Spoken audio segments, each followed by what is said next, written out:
Hi guys, আমি ঝটপট খানা নিয়ে চলে এসেছি। আজকে মেথি শাক ভেজে আপনাদের করে দেখাবো। মেথি শাক দেখুন, 2 আঁটি নিয়েছি, পেঁয়াজ নিয়েছি 250 মতন, টমেটো, একটা কাঁচা লঙ্কা আর ডিম হয়ে গেছে। তার জন্য তেল দিচ্ছি, তারপরে পেঁয়াজ দিচ্ছি।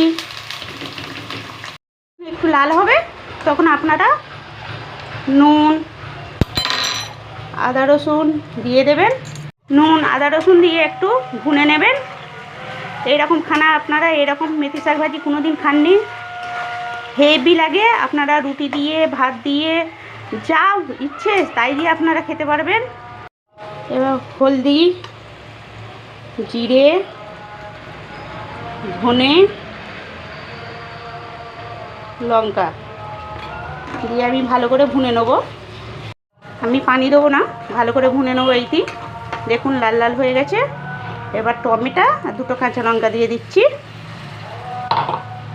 টমেটো থেকেই পানি বেরোবে, তাই জন্য আমি পানি দিইনি। এবার একটু জল দেব। দেখুন কত সুন্দর কালার হয়েছে।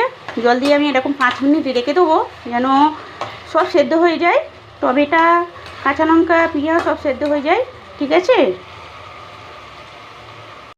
এই পজিশানে যখন পৌঁছে যাবে, তেলটা ওপরে ভেসে উঠবে, তখন আপনি ডিমটা দিয়ে দেবেন। 2টো ডিম দিয়েছি আমি। ডিমটা ভালো করে নেড়ে নেব।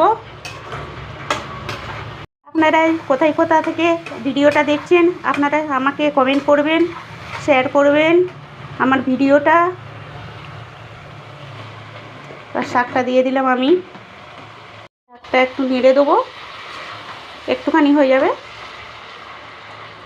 দেখুন শাকটা কয়টুকু হয়ে গেল, একবারে মাখা মাখা হয়ে গেছে। এবার একটু হালকা করে এটা ভেজে নেব। হেভি লাগবে খেতে। আপনারা রুটি, পরোটা, ভাত সবের সাথে খেতে পারবেন। এটা আমার হাজব্যান্ডের ফেভারিট তরকারি, খুব ভালোবাসে আমার হাজব্যান্ড। 5 মিনিট চাপা দিয়ে রেখে দেবো, এরকমই দম কমিয়ে আস্তে আস্তে হবে। 5 মিনিট পরে চলে এসেছি।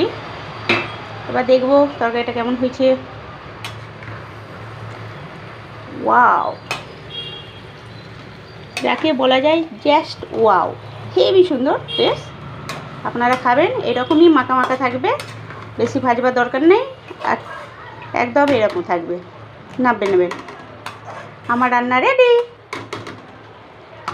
আপনারা দোয়া দেবেন যেন আগে বাড়ি।